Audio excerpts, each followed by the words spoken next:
Diriwayatkan oleh Imam Ahmad bin Hanbal dalam musnadnya bahwa ada seorang laki-laki yang bernama Nuaiman. Ini Nuaiman di kehidupan Rasul sallallahu alaihi wasallam ada orang yang seperti itu gitu. Orang yang sering minum minuman keras. Rasul sallallahu alaihi wasallam marah, murka. Rasulullah kalau yang berhubungan dengan Rasulullah tidak marah. Tapi kalau sudah berhubungan dengan agama, Rasul sallallahu alaihi wasallam adalah orang yang paling marah, orang yang paling istiqamah dalam kebenaran. Maka Rasulullah panggil Nuaiman, apa yang kau lakukan? Dia katakan, aku minum minuman keras ya Rasulullah. Rasulullah cambuk dia. Kemudian dia bertobat kepada Allah. Kemudian ketahuan lagi minum.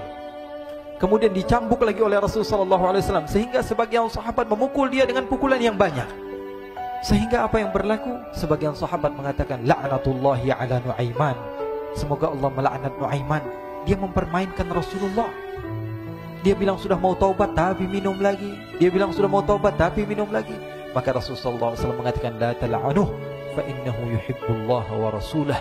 Kata Rasulullah, jangan kamu laknat Nuaiman, karena dia itu cinta sama Allah, cinta sama Rasulnya. Dalam riwayat dia dicintai Allah dan dicintai oleh Rasulnya Muhammad sallallahu alaihi wasallam.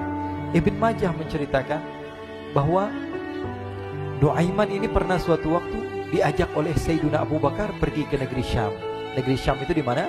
Seperti yang diceritakan tadi, antara daerah Suriah, Lebanon, Yordania, kemudian Palestina.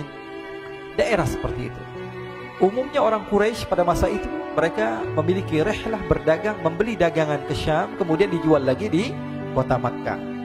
Ketika itu Rasulullah SAW didatangi Abu Bakar. Sayyidina Abu Bakar mengatakan kepada Rasulullah, ya Rasulullah, saya mau izin ya Rasulullah. Mau apa? Saya mau ajak dua sahabat kamu ini ikut berdagang ya Rasulullah. Siapa kata Rasul? Nuaiman. Kata Rasulullah SAW, Nuaiman kamu mau ajak? Mau ngapain?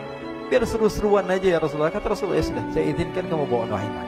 Ketika itu Sayyidina Abu Bakar membawa Nuaiman sama satu sahabat namanya Suwaibid ibn Harmalah. Siapa namanya? Suwaibid ibn Harmalah. Ini sahabat Rasulullah SAW yang memiliki sifat yang berbeda-beda. Kalau Nuaiman ini aneh.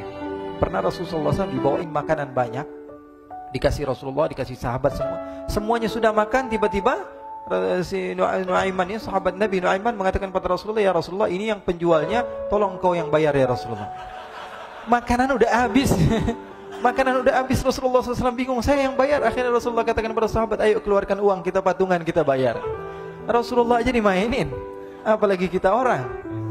Sallu ala Nabi Muhammad. Nuaiman diajak Sayyidina Abu Bakar. Kata Rasulullah SAW, benar kamu mau ajak Nuaiman? Iya ya Rasulullah. Diajaklah akhirnya.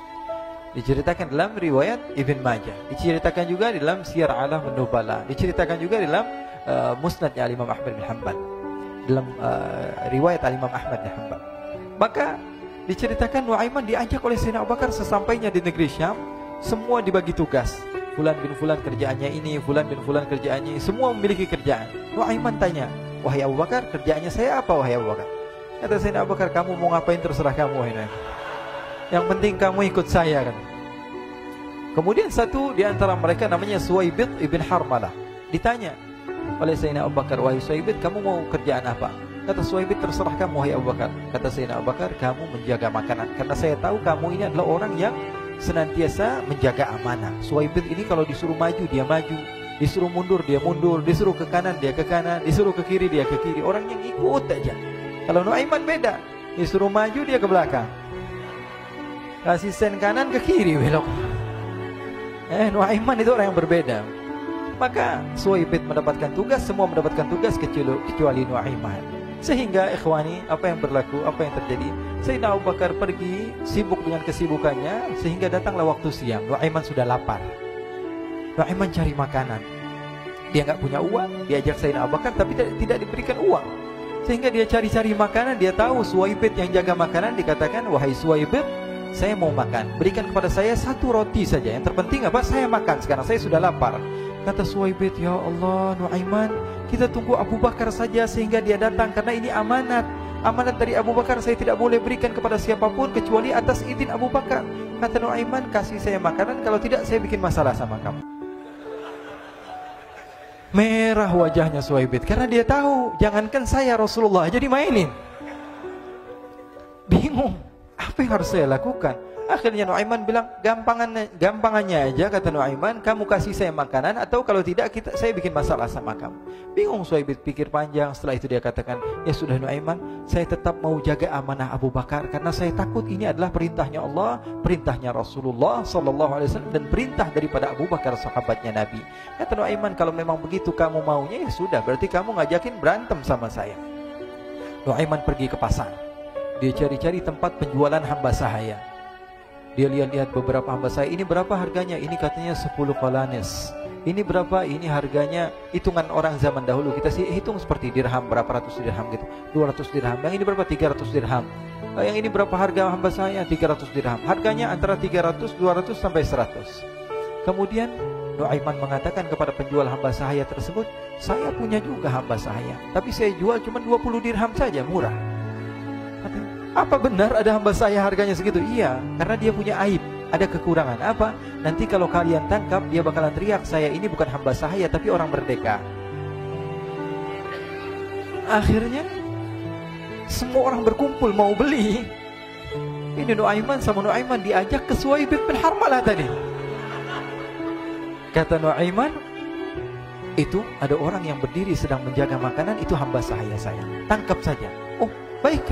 Diberikan uang 20 dirham, dimasukkan oleh Nuaiman ke kantongnya, kemudian Suhaib ditangkap. Ketika ditangkap, Suhaib teriak, saya bukan hamba saya orang merdeka.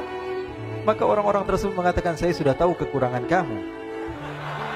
Ini memang kekurangan kamu, memang kamu, tapi saya tidak perlu dengan bacot kamu, yang penting kerjanya kamu gitu. Ya kan hamba saya untuk apa? Untuk kerja. Mau dia ngomong apa, mau ngomel terserah, yang penting dia mau kerja. Akhirnya ditangkaplah Suhaib dan dijual di pasar. Nuaiman punya uang banyak ini. Dia beli makanan, dia beli minuman, dia beli hadiah buat Rasulullah. Dia beli macam-macam di negeri Syam ini. Waktu itu adalah superpower, adidaya Romawi. Pada masa itu semua barang mahal, tapi Nuaiman banyak uangnya. Dia belanja ini, belanja itu, sehingga Sayyidina Abu Bakar pun pulang. Ketika Sayyidina Abu Bakar pulang, Sayyidina Abu Bakar cari, mana ini Suhaib? Kita semua sudah lapar. Kata Nuaiman dengan mudahnya dia mengatakan, sudah saya jual wahai Abu Bakar. Maka Sayyidina Abu Bakar bertanya, apa yang kau lakukan wahai Nuaiman? Diceritakan oleh Nuaiman dengan jujur. Nuaiman ini orangnya apa adanya, tapi nyusahin. Saya jual. Akhirnya dibawa oleh Nuaiman, Sayyidina Abu Bakar pergi ke mana? Ke pasar. Lalu dibeli lagi oleh Sayyidina Abu Bakar As-Siddiq Suhaib, yang tadinya orang merdeka menjadi hamba sahaya sebentar, kemudian dibeli lagi oleh Sayyidina Abu Bakar. Pulang ke Madinah, kisah ini diceritakan di hadapan Rasulullah SAW. Maka perawi mengatakan, fadhahikan nabiyyu hatta badat nawajiduhu. Ketika diceritakan kisah Nuaiman tersebut dengan Suhaib, Rasulullah tertawa sejadi-jadinya, sehingga gigi geraham Rasulullah SAW nampak di wajah mata para sahabat. Sehingga perawi lain mengatakan, 1 tahun berlalu Rasulullah, setiap ada tamu yang datang pada Rasulullah akan ceritakan kisah Nuaiman menjual Suhaib tersebut. Jadi ada ikhwani, jangan kalian kira Rasulullah SAW itu hidup di satu masa sahabat-sahabatnya itu seperti ustadz-ustadz yang khusyuk, yang kayak Habib bin Anis ini banyak. Bahkan ikhwani, mungkin di akhir karena masanya sudah habis, pernah suatu waktu Rasulullah SAW didatangi asyraf, delegasi dari beberapa negara yang ingin mengenal apa itu agama Islam. Sehingga mereka datang ke rumah Rasulullah SAW membawa unta, kendaraan yang ketika itu kendaraan yang paling mahal mereka miliki. Itu untanya yang paling mewah. Diikat di depan rumah Rasulullah SAW. Tamunya pun masuk, duduk bersama Rasulullah SAW. Di depan rumah Rasulullah SAW ada beberapa sahabat. Ada Sayyiduna Hamzah. Kalian tahu Sayyidina Hamzah adalah orang yang pemberani. Ada Sayyiduna Umar. Kalian tahu Sayyidina Umar adalah orang yang pemberani. Ada Sayyiduna Ali bin Abi Thalib. Ada Sayyiduna Sa'ad bin Abi Waqqas. 4 sahabat ini lagi nongkrong gitu depan rumahnya Rasulullah SAW, berjaga sebelum Allah Subhanahu wa taala turunkan ayat wallahu ya'simuka minan nas. Ketika mereka sedang asyik duduk, tiba-tiba Nuaiman datang. Ini Nuaiman kalau datang pasti bikin sesuatu yang aneh. Bahkan dikatakan tidaklah Rasulullah SAW dalam keadaan bersedih, kecuali Nuaiman datang Rasulullah akan tersenyum. Jadi sebagian sahabat itu senang kalau sudah Nuaiman datang, pasti Rasulullah bahagia. Tapi ketika itu Nuaiman datang, ingin duduk bareng-bareng Sayyidina Hamzah. Sayyidina Hamzah katakan kepada Nuaiman, bercanda begitu. Nuaiman, kamu lihat unta orang datang dari luar Arab ini. Lihat, kata Nuaiman, ini besar banget ini, badannya besar gitu. Dagingnya pasti banyak. Iya, ini kalau kita sate enak nih ntar malam. Kata Nuaiman. Kata Sayyidina Hamzah, apakah kamu berani? Kata Nuaiman, saya berani aja asal kalian gak bilang sama Rasulullah. Kata Sayyidina Hamzah, benar wahai Nuaiman, benar kan? Akhirnya Sayyidina Hamzah lupa masalah itu, cuma bercanda-bercanda saja. Sayyidina Hamzah lagi asik sama Sayyidina Umar, Sayyidina Ali. Tiba-tiba apa? Ternyata ketika dia melihat unta tersebut sudah pisah antara kepala sama badannya. Nuaiman mengatakan, wahai Hamzah, ini unta saya sudah potong, saya mau pergi sebentar. Kalau Rasulullah cari saya, tolong jangan beritahu di mana saya. Nanti kalau keadaan sudah aman, mari kita nyate bareng-bareng. Ini ada yang seperti itu di zaman Rasulullah SAW.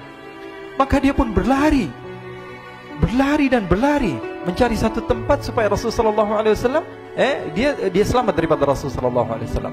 Sehingga Sayyidina Hamzah bingung, ini kalau Rasulullah keluar gimana?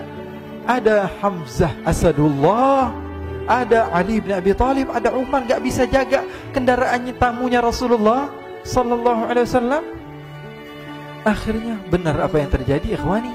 Rasulullah SAW tamunya mau pulang. Ketika dia buka pintu tamu, melihat apa? Untanya sudah begitu. Mereka teriak, wa naqatah, unta kami wahai Muhammad. Baru mau kenal Islam, unta kami, kendaraan kami sudah dibuang. Rasulullah SAW lihat Sayyidina Hamzah, lihat Sayyidina Ali.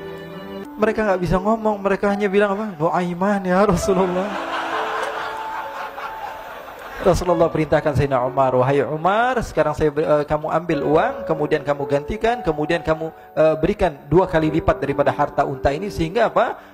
Agama Islam tidak didengar dengan sesuatu yang tidak baik di luar sana. Akhirnya diberikan harta, diberikan unta yang baru dan diberikan harta yang lebih untuk orang tersebut, sehingga orang tersebut tidak menjelek-jelekan agama Islam. Kata Rasulullah SAW, dan sekarang waktunya kita balas dendam sama Nuaiman.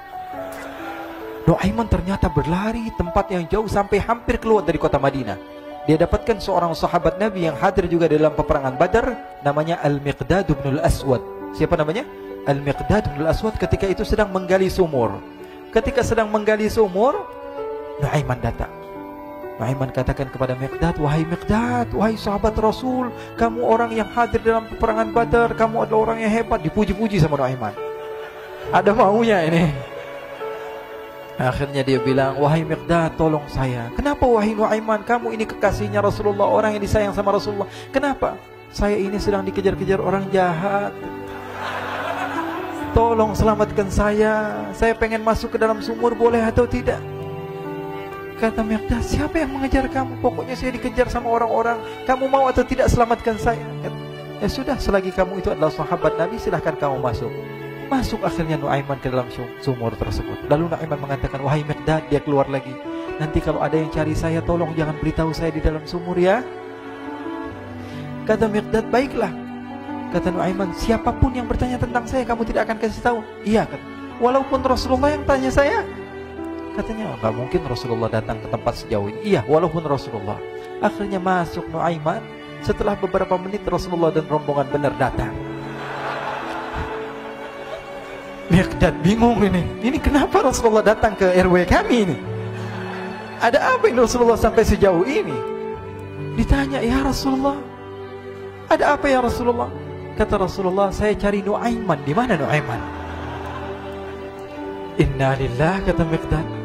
Nggak dijawab ini Rasulullah. Kalau dijawab saya ingkar janji. Akhirnya apa dia katakan? Wahai Rasulullah, mata saya tidak memandang kepada Nuaiman, tapi tangannya nunjuk ke dalam sumur. Sahabat. Apa dia bilang? Mata saya tidak melihat kepada Nuaiman, tapi tangannya nunjuk ke sumur. Akhirnya dibuka sama Rasulullah, Nuaiman muncul. Kata Rasulullah, Nuaiman, kamu bikin malu saya, wahai Nuaiman. Ya Rasulullah, yang bersalah bukan saya, tapi orang yang mencari saya bersama kamu, ya Rasulullah. Akhirnya Rasulullah nengok, siapa? Ternyata Nuaiman sudah lari kabur. Sallu ala Nabi Muhammad. Kisah-kisah seperti ini sebenarnya banyak sekali, ya. Ini menunjukkan kepada kita bahwa kehidupan Rasulullah itu begitu indah. Rasulullah SAW, kalau kamu mau menjadi orang yang baik, contoh Rasulullah. Mau menjadi bapak yang baik, contoh Rasulullah. Mau menjadi pemimpin peperangan yang baik, Rasulullah. Mau menjadi murid yang terbaik, contoh Rasulullah. Bagaimana akhlak Rasulullah. Mau menjadi suami yang baik, contoh Rasulullah. Dalam segala hal, apapun itu Rasulullah SAW adalah makhluk yang paling terbaik.